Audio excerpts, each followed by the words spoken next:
अब छोलिया हो या लोबिया, सफेद चने या काले चने, सब कुछ मजेदार बने। कुछ तो सस्ता लो, सब बढ़िया लो। इसमें क्या खास बात है? थोड़े में ज्यादा स्वाद, ये तो है इसकी खास बात। छांगुर बाबा को लेकर लगातार सियासत भी जारी है।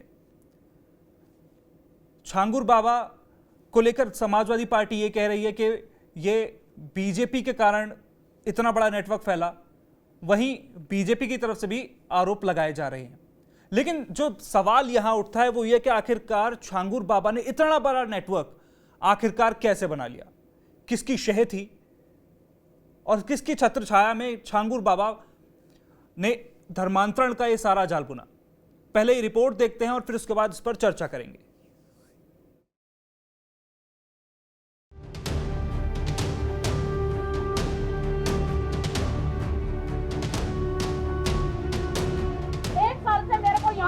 बलात्कार गांव घरना खंडे के अंदर मारपीट का पुकार है, पुलिस वालों ने एक की भी गिरफ्तारी नहीं की। अगर उसके मोबाइल का डाटा सारा रिकॉर्ड हो जाता तो पुलिस के सामने आ जाती। ब्लैकमेलिंग और विदेशी फंडिंग के सहारे धर्मांतरण का संगठित साम्राज्य चलाने वाले छांगुर बाबा की सच्चाई परत दर परत बेनकाब होती जा रही है, क्योंकि बाबा केवल धर्म बदलने का ही धंधा नहीं कर रहा था, बल्कि इसकी आड़ में राष्ट्र विरोधी साजिश का खाका भी तैयार कर रहा था। देश में सांप्रदायिकता का जहर घोलने की साजिश कर रहा था। काफी बड़ी मात्रा में फॉरेन फंड्स भी प्राप्त किए गए। धर्मांतरण के लिए एक रेट कार्ड्स थे जो इनके एजेंट्स को धन दिया जाता था, काफी बड़ी अमाउंट में था। जो फॉरेन फंडिंग हुई वो लगभग 40 अकाउंट्स में आई। क्षेत्र नेपाल बॉर्डर के काफी करीब है और नेपाल बॉर्डर पर डेमोग्राफिक चेंजेस के प्रयास काफी समय से नोन है। ये इस बड़े प्रयास का हिस्सा हो सकता है। एटीएस और ईडी की जांच जैसे जैसे आगे बढ़ रही है, वैसे वैसे जमालुद्दीन उर्फ छांगुर के बिछाए जाल का खुलासा हो रहा है। बाबा का नेटवर्क लड़कियों को फंसाता, ब्रेन वॉश करता और फिर उनका धर्मांतरण करवा देता था। इस सब के लिए बकायदा रेट लिस्ट तय थी। उसके चंगुल में फंसे पीड़ित भी उसके बाप की कहानी बयां कर रहे हैं। 2021 से शुरू हो रहा है सर, और ये 2025 लग गया। एक साल से मेरे को यहाँ पे मेरा बलात्कार गांव घरना खंडे के अंदर मारपीट का पुकार है, पुलिस वालों ने एक की भी गिरफ्तारी नहीं की। और आज मेरे मम्मी पापा दोनों लोगों ने एक साजिश के तहत दोनों को जेल में भेज दिया गया। उसके मोबाइल में मेरे गंदे वीडियो थे और अगर उसके मोबाइल का डाटा सारा रिकॉर्ड हो जाता तो उसकी सारी पुलिस के सामने आ जाती। मेरा बाबा के 15 से ज्यादा बैंक खातों में करोड़ों रुपए आए, धर्मांतरण का सेंटर भी बना लिया।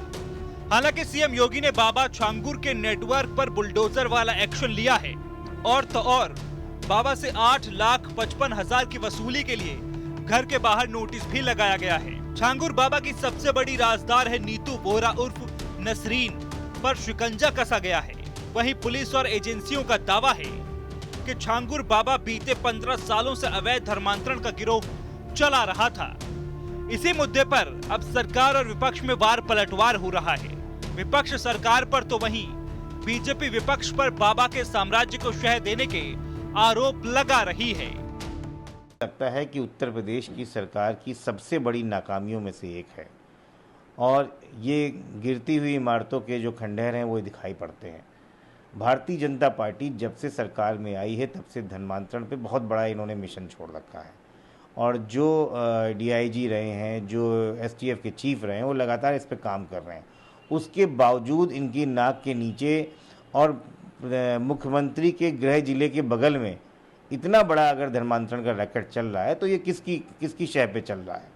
मुझे लगता है कहीं ना कहीं भारतीय जनता पार्टी के नज़रों में ये चीज़ें थी, लेकिन समय आने का इंतज़ार कर रहे थे, क्योंकि इतना बड़ा रैकेट मुख्यमंत्री के गृह जिले के बगल में चल रहा हो, एसटीएफ को ना पता हो, यूपी पुलिस को ना पता हो, तो उनकी ऊपर एक सवालिया निशान बनता है। मेरा सीधा सवाल है, अगर ISI से कनेक्शन था जो नेपाल के थ्रू जुड़ रहा है, या पिछले 11 साल से वो 2 दर्जन से ज्यादा देशों से अवैध रूप से पैसा मंगा रहा है, तो कहां सो रही थी भारत की भारतीय जनता पार्टी सरकार?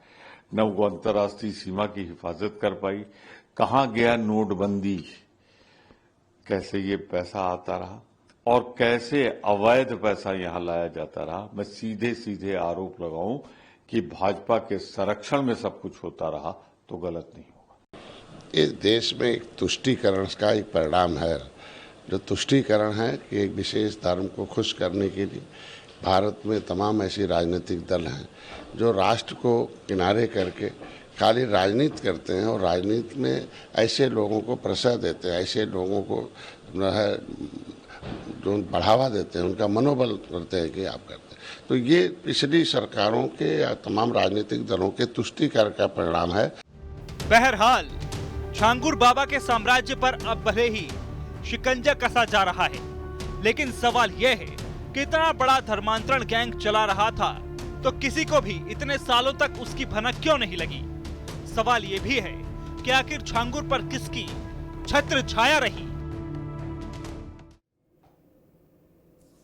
सवाल यह कि आखिरकार छांगुर बाबा पर किसकी छत्र छाया रही?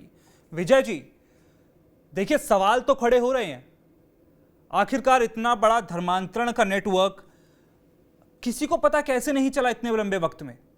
प्रशासन, पुलिस, जांच एजेंसियां, सरकार, विपक्ष तो सवाल खड़े ही करेगा, क्योंकि कहा भी तो यह भी जा रहा ना कि विदेशों से करोड़ों की फंडिंग आती रही।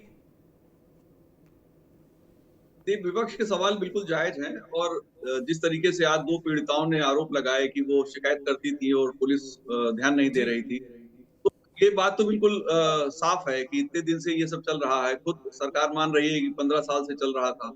और उतरौला में जो छांगुर की जिस बिल्डिंग को सरकार गिराया प्रशासन ने, उस बिल्डिंग का जो ठेकेदार था वहीदुद्दीन उर्फ बब्बू, उसने तो साफ कहा है कि 2022 में बलरामपुर में जो एसपी थे उनकी पूरी मिली भगत छांगुर से रहती थी और वो दरअसल छांगुर ही पूरा पुलिस प्रशासन चला रहा था, क्योंकि एएसपी और एसपी दोनों छांगुर के चेले बन गए थे और इन लोग वही करते थे जो छांगुर कहता था। ये सिर्फ वही की बात नहीं है, आप इसका जुडिशरी में भी इसकी पैठ थी, वहां से केसेस कराता था। लड़कियों ने बताया कि उनके माँ बाप को भी FIR करके जेल भेज दिया गया या जेल भेजने की धमकी दी गई, तो हर स्तर से वो प्रताड़ित करता था। तो ऐसा तो संभव नहीं। मुझे लगता है कि जो सरकार में ऐसे अधिकारी कर्मचारी हैं उनकी एक अलग से सेपरेट SIT बना के जांच करनी चाहिए, लेकिन अभी तक इस पे कोई कदम सरकार ने नहीं उठाया है।